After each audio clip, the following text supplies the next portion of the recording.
parental pressure, and I chose to focus on the academic pressures from parents and also the athletic side, because both of these are like important aspects in dealing with middle school students. Academic pressure is like the basic putting the A on the fridge, getting bonuses for report cards, or getting rewards for being on the honor roll.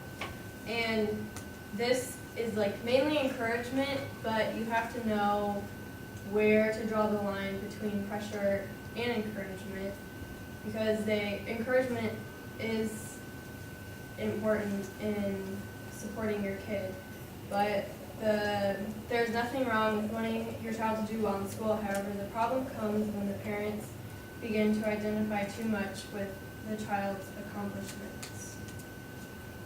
And then the pressure comes when the parents start focusing more on the student's grades and the results rather than what the child has learned or based on their performance. Parental pressure in academics can negatively lead to feeling inferior, causing unnecessary stress, and the attitude that they're never good enough, or it could even cause some students to cheat because they want to live up to their parents' expectations, who set their expectations too unrealistically for their child, so they feel like that may be the only way. There's also research that said it leads to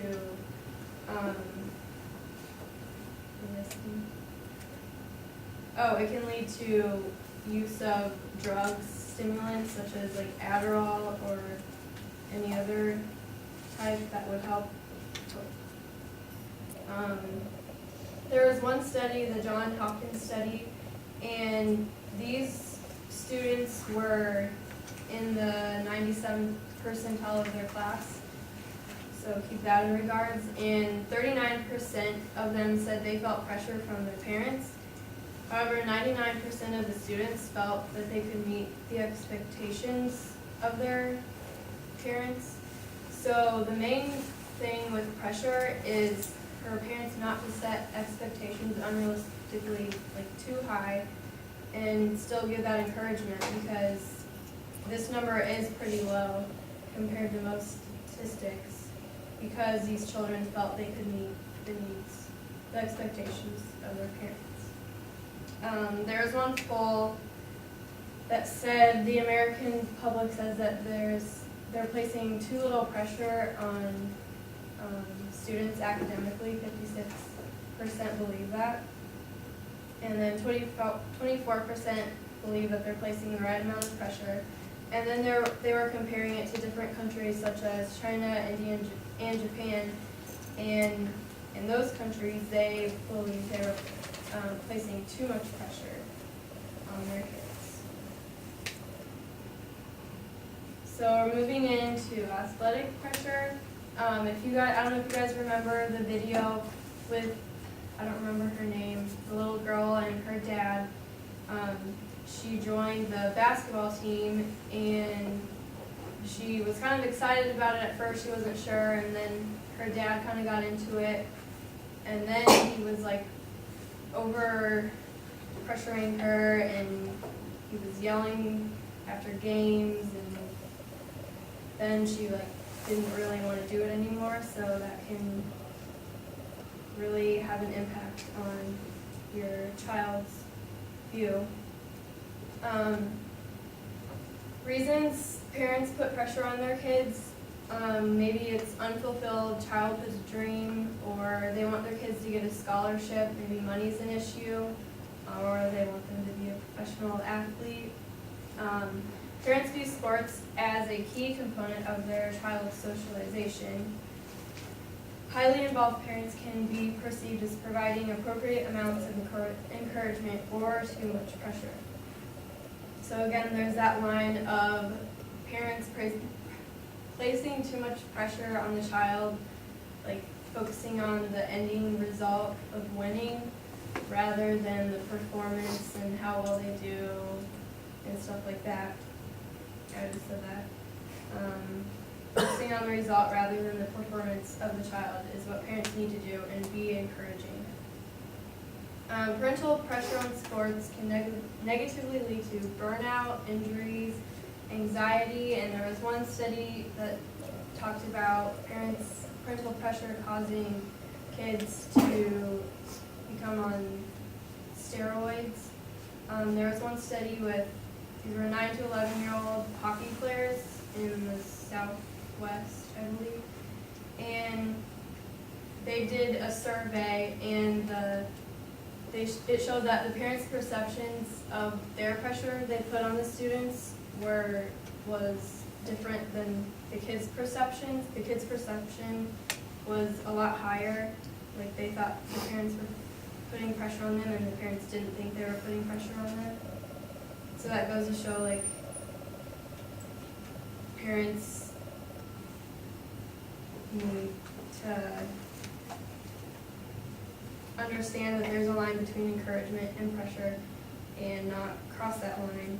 And then 5 to 30% of children in Sweden experience some form of negative parental pressure. I saw that in a fact. Research says that parents should encourage the child to practice, however, they should know when to back off. And then another statistic I found, it was 35 to 40 million students are in organized sports, and pressure from parents, coaches, and kids is pushing 70% of the kids to give up sports by age 13.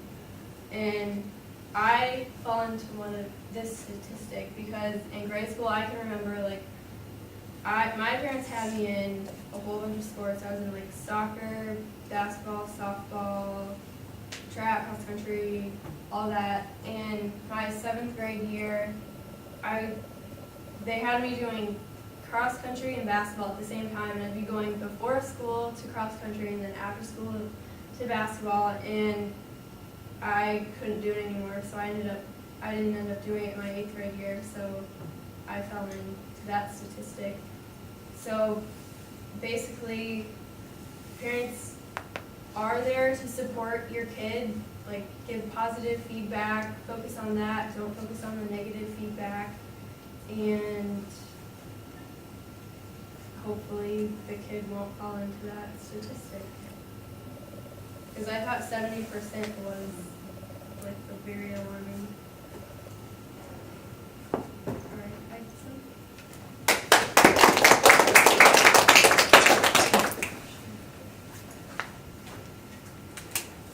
As a parent and as a future teacher, the importance of parental involvement is key to me. Especially as a parent, I can sit at home and I can watch my 2 children in school and see what happens if I don't check up on them, make sure the homework's done, make sure they're studying for that test the next day. I can see what happens if I don't keep track of their friends, who they're hanging out with, making sure that they're fine. You know, if my daughter just broke up with her boyfriend, you know, be sure to be there to comfort her and everything else. As a teacher, we know the importance of being involved as a parent. So I took a look at how parental involvement affects the academic, social, and emotional development of middle school children. When we talk about the middle school child, generally ranges from 11 to 15 years old. It's a transitional period. They're going from concrete operational to a formal operational stage of abstract and critical thought. They're also going through physical changes of puberty. They're also going through personal, emotional changes, the identity versus identity confusion, trying to figure out who they are in the world, who they want to be, and what they want to be. And then also they've got the social pressures and peer pressures of their friends and also their families. So the question was, does parental involvement affect the academic and social and emotional development of the middle school child? I found several different studies that looked at academic, social, and emotional. Some of these studies crossed both or all 3 of these dimensions. So I just kind of picked and chose which part of this study I really wanted to focus on. Duplanty, Kerner, and Duchesne, they looked at teachers, parents, and students, and they all believed that involvement was important to academic success. The top 3 rated between parents, students, and the teachers was making sure kids attended school every day, and they had set homework time at home, and finally, parents asking about their school day. Those are the top 3 across the board. Nolan Singh also looked at the role of parental involvement in school engagement and performance grade-wise. And they found that those parents that are involved in their students' lives in school, those students have a higher engagement in school, either extracurricular activities or engaging in the classroom, or they score better on tests, overall do better and get higher grades. And their studies, some of it was direct influence, some of it was indirect, but overall it affected the academic performance. In social development, DeGode and others studied the effects of parental involvement on social development. They found that a parent's relationship with their child, they had a positive relationship, and that would actually transfer onto their children and affect the way they had a relationship with their friends. Likewise, if they had a negative relationship, they would end up having a negative relationship with their friends also. So as a result, supportive relationship, you get supportive friends, negative relationship, the negative relations with friends. Maston and others also looked at whether parental involvement affected social behavior. As a trend, the older the student gets, the less involvement parents tend to be. And they found that there's a strong correlation between parental involvement and their parents' norms and values being transferred onto those students. And also, they also found that students reported that the parents were more concerned about their academic than their social developmental behavior. Emotionally, in Dallaire and others, they found that warm and when I talk about parental relationship, I'm not talking about authoritative or authoritarian parent styles. This is just a warm and responsive relationship with their child. Found that that those children have less depressive symptoms, whereas those parents that are harsh and negative have more depressive symptoms. So they proved that there's a direct correlation between parental relationship and the child's emotional development. Connell and Dishon also examined emotional development and how students adapt, and they looked at actually a program, adolescent transitions program, that helps middle school children make the transition from 7th, 8th into the 9th grades and beyond. And this program encourages parents to stay involved in their students' lives. The teacher and the school are very supportive of the program and actually actively recruit parents to join this program. And when they looked at the control group of students that did not participate in the ATP versus the sample group that did, they found that the sample group that participated in ATP had stayed the same in depressive symptoms, or actually had a decline in depressive symptoms, whereas those that stayed out of ATP actually had a rise in depressive symptoms. By looking at these studies, I've seen the correlation between parental involvement in academic and social and emotional development. And a positive, supportive, involved parent will result in higher school performance, engagement, and social stability. However, there are a few problems that some of these studies pointed out. Duplanty, there is a disconnect or miscommunication between actual parental involvement and perceived parental involvement. Parents believe that they were more involved than they actually were, and when students and teachers were polled and surveyed, they found a pretty big difference between what parents thought and what teachers and students found. Richardson also points out that the communication between parent and child is very important. They're, especially socially, they want to know who they are, where they came from, who their parents are. You know, what's life looking at them, you know, what are their backgrounds. There were 4 different questions that Richardson found that students want from their parents but don't get the answers from. It's family relationships, sensitive subjects, such as sex, drugs, material wants, and then their self, just who they are. And this study shows that this kind of involvement would greatly help with the identity versus identity confusion. But there's also some solutions. Mohan Singh pointed out that because of their study, as long as schools provide, school activities inside and outside the classroom, whether it's projects inside the classroom, and then co-curricular, or otherwise known as extracurricular activities, you give parents the opportunity to participate. Halsey also found that parents are generally the most involved in extracurricular activities or co-curricular. And they also found that parents' classroom involvement was actually limited to checking homework, signing the report cards, or attending the parent-teacher conferences, which shows also that there's a miscommunication between the teachers and parents, because the teachers said that the parents are always welcome in the classroom, but the parents felt that they were not welcome. At the same time, there was teachers that felt uncomfortable and put on the spot because they didn't have the grade book with parents being involved in the classrooms. And parents thought their child's classroom was off limits because the teacher didn't want them there. So again, the communication is the key. So in conclusion, parent involvement has a strong correlation to the academic, social, and emotional development. Parents should be encouraged, as future teachers, we should encourage them to be involved inside and outside the classroom in their children's lives. There is a discrepancy between the perceived level of involvement and the actual level of involvement with parents. And then there are unfounded assumptions between parents and teachers resulting from a lack of communication. So therefore, teachers and schools need to utilize activities inside and outside the classroom, curricular and co-curricular. And finally, teachers and schools should improve the lines of communications about the need and desire for parents to be involved inside the classroom and make sure that they are welcome and encouraged to participate in all activities, education, and the lives of their children. Thank you.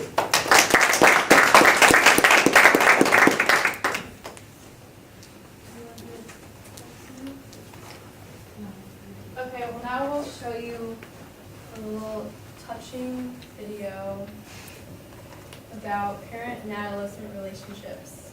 And what you Remember when your child was a toddler and how he firmly refused your help even when it meant mess and frustration? But what happens as your child enters a period of adolescence and goes through puberty? This is when physical, biological, and cognitive changes are occurring almost simultaneously. Adolescents are concerned with who they are, how they look, and with whom to identify. This is a time when peers become significant. As you did to ensure your toddler's autonomy, you're going to help guide your adolescent in gaining their independence. Researchers have found that in order to succeed in parenting, one must consistently continue showing your love, even when your adolescent may feel embarrassed about it. Remember that respect is key. It is important to have that high control you need to ensure their safety, while maintaining a high level of support. Be interested in their daily life, show up to their games and activities, share their pride. Keep in mind your adolescent's new way of thinking and act accordingly. Be clear when explaining your expectations and set rules and boundaries that are realistic and appropriate to the age of your teen. Know your adolescent's friends and their families. Be sure to know where they go and what they do when they are with their friends.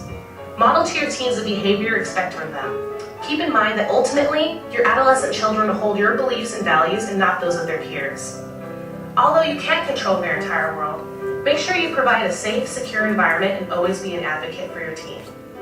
Therefore, relax and enjoy the new experience of adjusting your behavior, rules, and boundaries to the new needs of your teen. Your consistent love, moral standard, and values, supported by high dosage of control and support, will pay off when you see your son or daughter crossing the threshold from adolescence into young adulthood. Good luck in your journey.